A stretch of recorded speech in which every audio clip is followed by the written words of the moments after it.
everyone, it's Jack from Cultaholic.com, back again with some more lovely wrestling news. Tom has already done a news video earlier today, but I am here with part 2, and as we all know, sequels are always better, 100% of the time. So without any further ado, let's take a look at those lovely headlines. First of all, Melina has commented on the recent rumours regarding a potential return for her to WWE. Next up, we have more details on WWE's recent cutbacks. And finally, a former WWE superstar says that Triple H tried to take credit for his success. So first of all, let's talk about Melina, because there's been loads of reports recently that she is set for a return to WWE. But according to Melina herself, she isn't anywhere near a return to WWE, and there's no truth to it at all. She took to her official Facebook to vehemently deny this story, saying, "This makes my heart ache because I love my fans so much. I want you to realize that these sites that claim they know what's happening don't." She goes on to say, "How many times have they falsely reported things about me and said I am returning?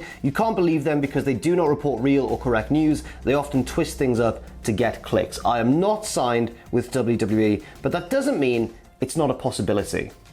Right. So that's a little bit confusing, because Melina there seems to be saying this story is like totally untrue, but there is a possibility that in the future I could. But she gives a lot of very fair reasons as to why there's no certainty about that right now, saying there's so much more than just giving someone a contract. I lost my father last month. Am I emotionally ready? I'm 41. Am I physically capable? Is there a story available? Simply talking to WWE makes my heart happy, and I'm grateful for my time with them. One day I'll come home, but when the time is right. Now, clearly there's a disconnect here between Melina's outright denial that this is happening and the kind of widespread nature and the very sort of conclusive nature of many of these stories reported by various different sites, reputable ones as well, like PW Insider, for example. I don't really understand what's going on here. Has there been a backtrack, or had Melina maybe just entertained the possibility and it was reported as fact and that's why she's so angry?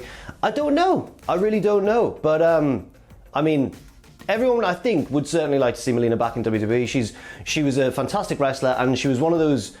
She was a bright spot during not a particularly strong time for WWE's women's or divas division. But then again, she raises a lot of fair points in that Facebook post, saying, you know, you've got to take my age into account, my emotional state. Is there even a story? She doesn't want to just get shoehorned in there for the sake of being Melina, which is a very sensible outlook, I think. So yeah, it's an odd one, and I don't really know what to make of it. Then again, obviously, wrestlers can often be quick to shoot down rumours that are true, even if they know that they're not really being truthful, because they want to keep things a surprise for the fans, which is a nice thing to do. Such as, for example, Dustin Rhodes violently shooting down rumours that he was going to AEW shortly before going to AEW. But with Melina, it seems like a much more measured response, and it's backed up by actual factors that have influenced her decision. So maybe she's just telling the truth, and these news sites, something maybe has gone wrong somewhere down the line. Next up, Fightful has more details on WWE's recent cutbacks. Apparently, Fightful reached out to Gerald Briscoe, who was furloughed earlier this year and let go recently. Briscoe, though, has said that he's going to take some time off before speaking out on this matter, which makes a lot of sense, because he's been with the company for decades and decades and decades, and to be suddenly let go like that, you know, let's give the guy a chance to kind of gather his thoughts, I suppose. But according to Fightful, and it's been reported various other places as well, these extreme cutbacks in WWE this year have led to a lot of situations where salaries were decreased by tens of thousands of dollars, even for non-wrestlers. And apparently it seems like these cuts are set to continue, and measures are still being put in place for if and when things go wrong. For example, apparently there's several roles at the moment where there's one person doing the job that would usually be taken up by two people, or, for example, as well, there are understudies apparently being groomed in case somebody crucial falls ill and there needs to be someone to step in to do their job. Apparently WWE is also prepping several of its departments on outright cuts and what that will mean for them. So I don't know if this is going to be as high profile as some of the big releases and furloughings we've seen this year, but it seems like the bad news is set to continue. And as bad as it can feel when we see one of our favourite wrestlers get let go, or one of our favourite backstage producers, a big name, get furloughed, it's also worth, I think, remembering that a lot of people who are going to be affected by this in WWE are actually people we've never seen or heard of, but who are crucial behind the scenes and do a really important job in providing us the product that we all watch week in, week out. Next up, let's have some actual wrestling news, some cheery news actually, because this week we're going to see NXT's Gauntlet Eliminator, not Elimination Gauntlet as I've erroneously said there. Gauntlet Eliminator. So yeah, some of the names have been announced for that match already, but we're still waiting on one final name to be announced tonight. The rules of the match, of course, are, well, I said it was like a Royal Rumble, but without the over-the-top rule, because you come in and the staggered entry and you get eliminated by pinfall or submission. But then someone in the comments or on Twitter, I can't remember, forgive me, recently did say, Jack, why didn't you just describe it as like Elimination Chamber without the chamber?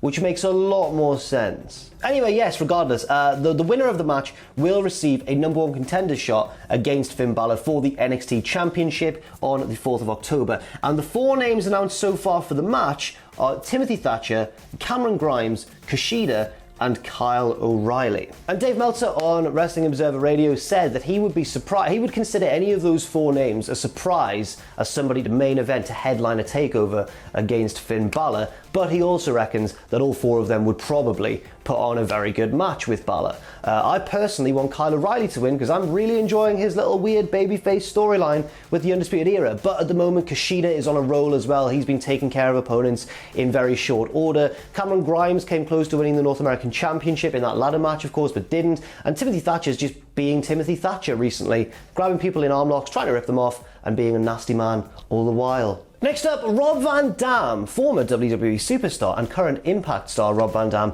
recently appeared on the Pro Wrestling Junkies show and talked about his time a little bit in WWE and claimed that Triple H, and another key figure as well, were often trying to take credit for his success. RVD said, someone in an interview recently brought up that they got a tip that a reason one of my first pushes in WWE was stopped was because Hunter had offered to help me with my promos and I pretty much told him to F off. And RVD says, honestly, that sounds about right. I didn't really word it that way, but I should have let him help me. I was feeling the stresses of the adjustment to the political machine there. He goes on to clarify, saying, I had Triple H and JR pulling me in different directions trying to get credit for bringing me there. Triple H will be telling me one thing, and then JR will be pulling me the other way, saying, I got you this much extra on your merch. Can your buddy Triple H do that? And then Triple H would say, I got you this match because they want to do this with you, or whatever. He goes on to say, I just didn't want someone else trying to get credit for my success or taking credit for creating me. I was very headstrong and stubborn. Sometimes that was good, but if I could have been a little bit more flexible on certain things, it surely would have made a difference in a lot of areas. And I can understand why RVD feels this way if this story from back at the time was accurate, if JR and Triple H really were trying to, take credit for RVD or trying to, cut themselves a slice of the RVD pie, as it were. Because RVD was a star before he got to WWE. He wasn't made by WWE. He was a star in ECW. He was kind of his own thing very much. He didn't change his gimmick really when he got to WWE. It got dumbed down a little bit from his ECW self, and he was often a bit more of a bland babyface than this uber cocky figure that he was in ECW. But he was largely the same blueprint, wasn't he? So that's very interesting from RVD there. I wonder how true it is, first of all, because he said that it was mentioned in an interview and it sounds about right. But then he did go on to clarify with sort of vague examples the kind of thing that was going on. Then again, there's two sides to every story, and he could have been looking at it a totally different way to the way that Triple H or Jim Ross looks at it. So I don't know for certain, but from RVD's point of view, they were trying to muscle their way in, take credit for his success in his words, and then he was very headstrong and stubborn, and does admit, to be fair, that if he'd been a little bit more pragmatic, a little bit more flexible, then maybe that would have served him better in WWE in the long run. And finally, Dave Meltzer has reported that apparently there was an original plan for Asuka's title defense at the upcoming Clash of Champions pay-per-view, but it was then scrapped. Now, apparently the original opponent for Asuka was supposed to be Shayna Baszler, once again getting herself into the Raw Women's title picture after it all went a little bit wrong for her at WrestleMania when she lost to Becky Lynch, despite having destroyed everybody, Asuka included, in the Elimination Chamber shortly before WrestleMania. Then there were reports that, Shayna had just Vince had forgotten about her, didn't see the value in her, she fell rapidly down the card, she was messing about with the 24/7 division for a little bit, and it just seemed like she'd gone from right at the top of the Raw Women's division to, well, not even right at the bottom, just elsewhere. Then, recently, she's been coming back and apparently was in line for this title shot against Asuka at Clash of Champions. But then plans changed, and apparently the crucial plan that took Shayna away from this title match with Asuka was her success elsewhere with Nia Jax in the women's tag team division. They are now, of course, women's tag team champions, having defeated Sasha Banks and Bayley, and that is apparently what basically changed the plans for Baszler. Not as bad as we maybe first feared, because she's still a champion, and she's got a match at Clash of Champions as well, herself and Nia defending those belts against the Riot Squad. But then again, I can't help but wish that we'd seen it a slightly different way. I'm really enjoying Shayna and Nia actually as a team. I enjoyed their match with Sasha and Bayley when they took the belts, but at the same time, I would have loved to have seen Shayna versus Asuka at Clash of Champions one-on-one, because they could both put on an absolutely excellent match. But what do you think? Let me know in the comments section down below, and leave your thoughts and opinions on any of the stories we've talked about in this video. Check out Tom's video earlier from today as well. I've been Jack from Cultaholic.com. Thank you for watching this video. Stay safe out there, stay positive, and I'll see you very soon.